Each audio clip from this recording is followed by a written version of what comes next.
So we are given here a dynamic of rigid bodies problems involving your tawag dito, rectilinear translation.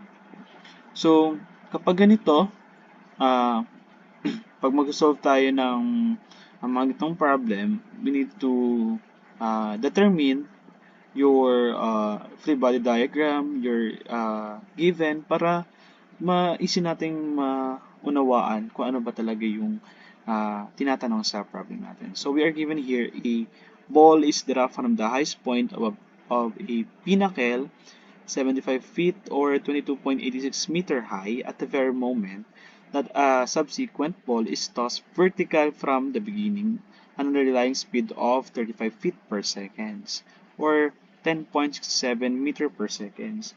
When or where do they pass? So, yun ang tanong. That the first questions. What with and with what relative speed? So, ano daw yung relative velocity nila nung nag-pass sila together. So, here at the left side, we are given a free body diagram or illustrations of a problem na binigay sa atin ngayon. So, uh, from point A, point B, then your point C, your H1 is from point A to C, then H2 is from point B to C. So, ayan. So, kung natin gagawin, we must identify our uh, given. So, we are given here your H or your height. Height. So, yung height natin dito, ang height natin dito, sabi doon, your height or yung H mo is equal to 75 feet. Okay? Then, your initial velocity or your velocity ng A is 0 kasi dun nag-start. Your VA is 0.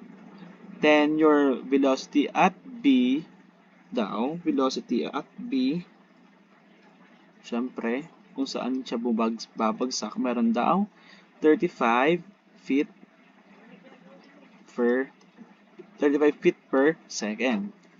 Then, ano pa? Syempre, what is our gravity? So, we also have your gravity. 9.81 meter per second squared, or if we convert this into feet per second, this is the 32.2 feet per second squared. Okay? Para maging tawag dito, consistent tayo sa unit natin. Feet per second squared. Okay? Yan. So, the first thing that we're going to do is i-observe natin yung ano ba nangyayari sa natin sa ball.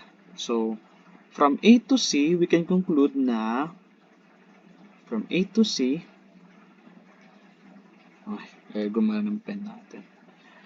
A to C, from A to C, and from here to here, may nangyayaring free fall. Okay? Free fall. So, from A to C,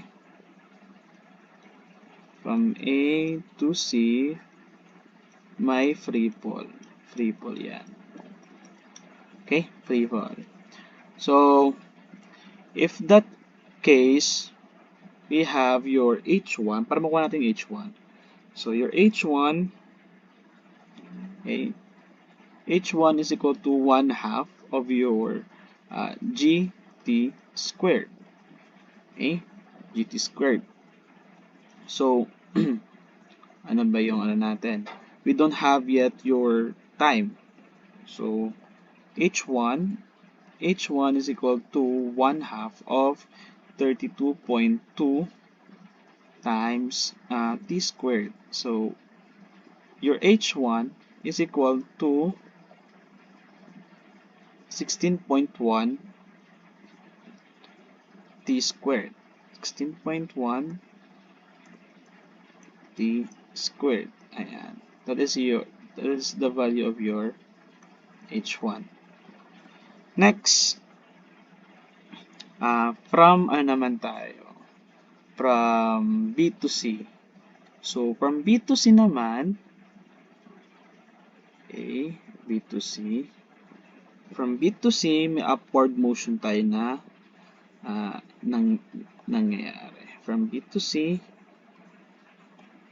upward motion. Upward motion.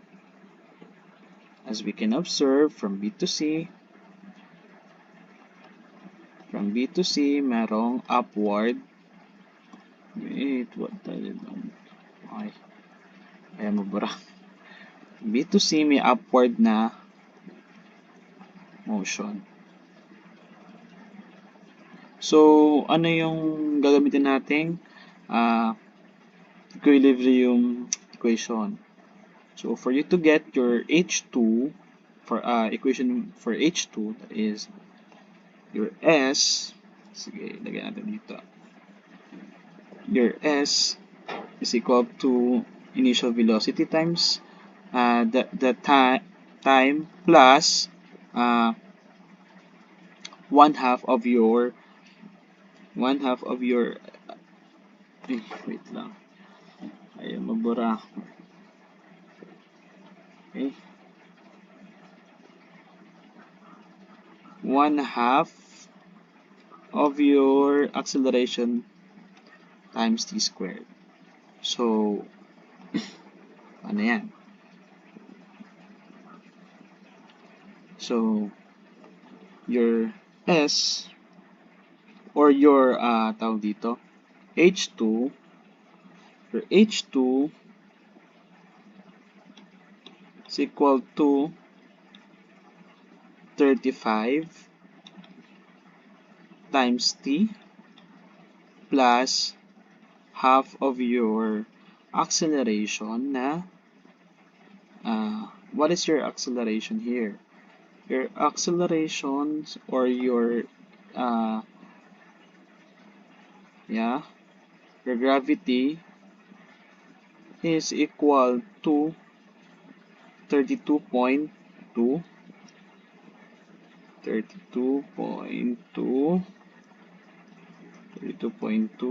and t squared.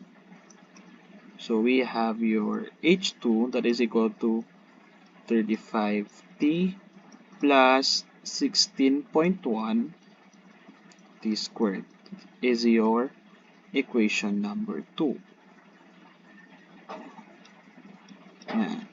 For you to get your H2 later.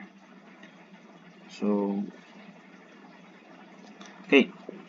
Meron tayong equation.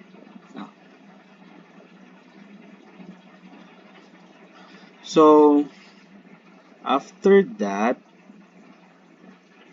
ang gagawin natin is, di ba, as we can observe in the FPT, your H here is equal to H1 plus H2. So, let's combine them. Ang value mo ng H1 is 16.1 t squared plus yung H2 mo naman is 35t plus 16.1 t squared. So, pag pinag-combine natin to, H is equal to 32.2 t squared plus 35t. Yan yung height mo. Okay? Equation for your height.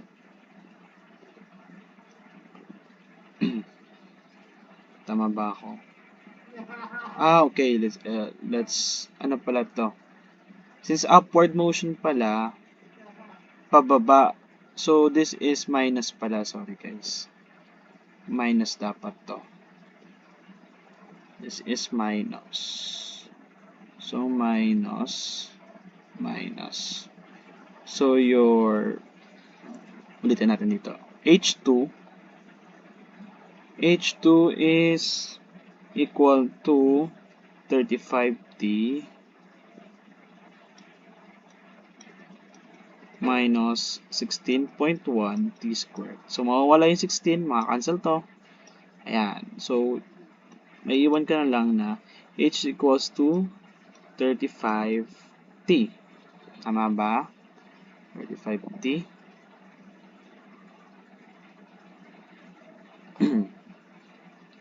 So, 35t. Since, sabi doon, yung height daw natin is 75 feet. Okay? Since h is equal to 75 feet, substitute para makuha natin yung t. That is 75 equal to 35 times t. So, one equation, one unknown, we will get. Ito ko calculator.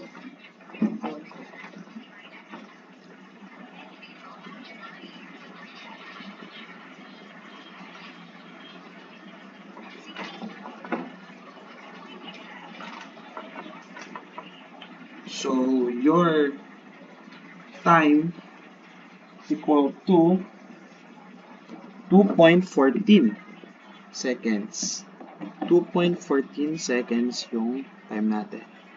2.14 seconds. This is your t. Okay?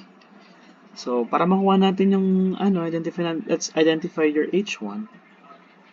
So, your h1 is equal to 16.1 times 2.14 squared. Your h1 is equal to 16.1 times 2.14 squared. Your h1 is 73.73. 73.73 feet. Your h2 naman, 35 times 2.14 minus 16.1, 2.14 squared. 35 times 2.14 minus 16.1 times 2.14 squared. 1.17. Okay, 1.17 feet. Oh, wait lang. What happened? Gulo ko yung pen.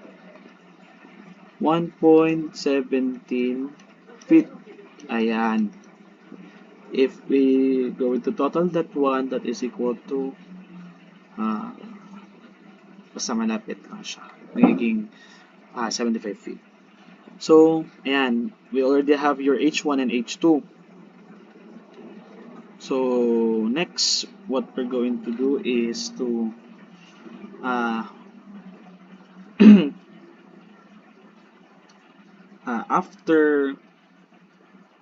after we can conclude na after a 2.14 seconds, okay, conclude na after, wait lang, gulo ko yung pen natin. After a 2.14 seconds, your H1, after 2.14 seconds, yung ball mo is at 73.73 feet, or this is equal to your H1. Okay? Next is your velocity at C. So, velocity at C of a stone from A after a 2.14. So, velocity at C, we can compute that velocity at C, VC1, G times T. Your VC1 is equal to 32.2 times 2.14. Wait lang, buray natin. Hindi siya masyadong 2.14. So your velocity at c, 32.2 times 2.14, 68.91. 68.91. 68.91 meter per second. This is your velocity at c. So, sorry. This is feet per second pala. Kasi hindi pala tayo this feet per second. Feet per second. So, your velocity at c from A at 2.14 seconds, that is equal to 68